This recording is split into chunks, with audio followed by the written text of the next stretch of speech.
فرمانے لگے حضرت عبداللہ ابن مبارک رحمتہ تعالی علیہ فرماتے ہیں میں شروع میں ایک عورت پہ عاشق ہو گیا تھا، سمجھانے کے لیے بات کرتے، عاشق ہو گیا تھا ایک عورت پہ، تو میں نے عشاء کی نماز اس کے محلے میں جا کے پڑھی۔ میرا مذہبی گھرانے سے تعلق تھا، نماز میں پڑھتا تھا، تو امام صاحب جو تھے نا، یہ داتا صاحب نے لکھا ہے کشف المحجوب، امام صاحب نے نا آیات ذرا لمبی پڑھی، تو میرے دل میں خیال آیا کہ مولانا آپ تو فارغ ہیں، تو ہمیں تو اور بھی کام ہے۔ تو کہتے ہیں نماز سے فارغ ہو کے میں اس کے گھر کے چکر لگاتا تھا، ساری رات گھومتا رہتا تھا، وہ چند لمحوں کے لیے چھت پہ آتی تھی، دو ایک بات کرتی تھی، چلی جاتی تھی۔ حد یہ ہے کہ مجھے کبھی اس پہ غصہ بھی نہیں آیا، اور اس کا انتظار کر کے کبھی میں تھکا بھی۔ یہ داتا صاحب لکھ رہے ہیں۔ حضرت عبداللہ ابن مبارک فرماتے ہیں ایک رات میں گیا، اسی طرح میں نے نماز پڑھی، پھر میں اس کے گھر گیا، میں ساری رات، سردیوں کی ٹھنڈی رات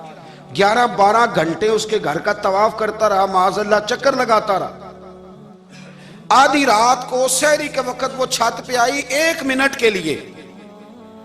اور کہنے لگی گھر میں مہمان بہت زیادہ ہیں، آج بات نہیں ہو سکے گی۔ حضرت عبداللہ ابن مبارک فرماتے ہیں کہ میں جب واپس لوٹا تو نہ مجھے اس پہ غصہ تھا، نہ مجھے تھکاوٹ تھی، بلکہ میرے دل کے اندر اس کے لیے محبت بڑھ رہی تھی۔ میں کہہ رہا تھا کتنی اچھی ہے بیچاری، اتنے راش میں بھی اور اتنی مجبوری میں بھی 1 منٹ کے لیے چھت پہ آئی ہے، پھر بھی مجھے اس سے پیار بڑھ رہا تھا۔ کہتے ہیں جب میں تھوڑا آگے بڑھا تو فجر کی اذان ہو رہی تھی، یکدم میرے اندر سے آواز اٹھی، میں نے کہا عبداللہ اگر تو ایک عورت کے لیے ساری رات کھڑا رہتا ہے، نہ تھکاوٹ ہوتی ہے، نہ غصہ آتا ہے، بلکہ پیار بڑھتا ہے، اگر عورت کے لیے بندہ کھڑا رہ سکتا ہے تو رب رسول کے لیے بھی کھڑا رہ سکتا ہے۔ پھر تراویح پڑھنا کوئی اتنا مشکل کام نہیں ہے، پھر تہجد کے لیے اٹھنا کوئی مشکل کام نہیں ہے، شرط یہ ہے کہ پیار ہو جائے۔ ایک عورت کے لیے اگر یہ سارا کچھ ہو سکتا ہے تو اللہ رسول کے لیے بھی ہو سکتے ہیں۔ فرماتے ہیں میں نے توبہ کر لی، اور پھر میرا حال یہ ہے کہ وہ توبہ کی، اور پھر 60 سال گزر گئے، ساری رات مصلی پہ کھڑا رہتا ہوں، مجھے کبھی تھکاوٹ نہیں ہوئی، پھر کبھی تھکاوٹ نہیں ہوئی۔ تو داتا صاحب کہتے ہیں پہلے علم سیکھ، پھر اس کے بعد اللہ رسول سے پیار کر، اور پیار والی نماز پڑھ، مشقت والی نہ پڑھ، یعنی بوجھ والی نہ پڑھ کہ اب میری جان چھوٹ جائے تو میں بھاگ کے جاؤں، تم ادھر بیٹھو تو میں دوڑ کے نماز پڑھ کے آیا، یہ والی نماز نہ پڑھ۔ پھر تو آیا تو پھر ذوق پیدا کر، پھر تیرے اندر شوق ہو، پھر تو توانائی والا جذبہ رکھے دین کے معاملے میں۔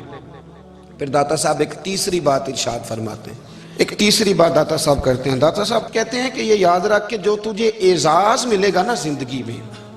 اعزاز تجھے جو زندگی میں ملے گا، اور کوئی کرامت اگر تجھے ملے گی تو وہ صرف نبی پاک علیہ السلام کی سنت اور شریعت کی وجہ سے ملے گی۔ تو جتنے مرضی چلے کاٹ لے، وظیفے کر لے، کالا جادو، نیلا جادو، پیلا جادو، جو مرضی تو سیکھ لے، اگر تجھے کوئی اللہ شان دے گا تو صرف اس لیے دے گا کہ تو نبی پاک کے دین پہ عمل کرتا ہے۔ اللہ کرے آپ کو میں یاد کرا سکوں، اللہ کرے ایسا ہو جائے اور میری جماعت سمجھنے لگ جائے کہ داتا صاحب کہتے ہیں سنت شریعت پہ عمل کرنا چاہیے، اور میں کوئی ایسی چھپی چھپائی بات بھی نہیں کر رہا۔ کشف المحجوب دنیا کی ہر زبان میں اردو میں ملتی ہے، آپ لے کے دیکھ سکتے ہیں۔ داتا صاحب فرماتے ہیں اعزاز جو تمہیں ملے گا نا، اگر شان چاہتے ہو، وہ ہمارے نا بہت سارے ایسے لوگ ہیں جو کہتے ہیں کوئی ایسی چیز ہاتھ لگے، اعلیٰ دین کا چراغ ایسے گھسایا جائے اور فوری طور پہ پیر صاحب نے کہہ دیا تو ریل پیل ہو گئی پیسوں کی۔ تو میں کہتا ہوں یہ تو دین کا مزاج ہی نہیں، یہ تو دین کی طبیعت ہے ہی نہیں، یہ تو ذوق ہی نہیں دین کا، یہ طبیعت ہی نہیں، مزاج ہی نہیں۔ میرے عزیز داتا علی اجویری رحمۃ اللہ علیہ فرماتے ہیں تو سنت پہ عمل کر، شریعت پہ عمل کر۔ اللہ کا قرآن کہتا ہے قُلْ إِن كُنْتُمْ تُحِبُّونَ اللَّهَ فَاتَّبِعُونِي يُحْبِبْكُمُ اللَّهُ۔ فرمایا اللہ کا قرآن کہتا ہے کہ جب تو نبی کریم کی غلامی کرے گا نا تو اللہ خود تمہیں اپنا محبوب بنا لے گا، اللہ خود تمہیں اپنا محبوب بنا لے گا، تو اور کیا چاہیے۔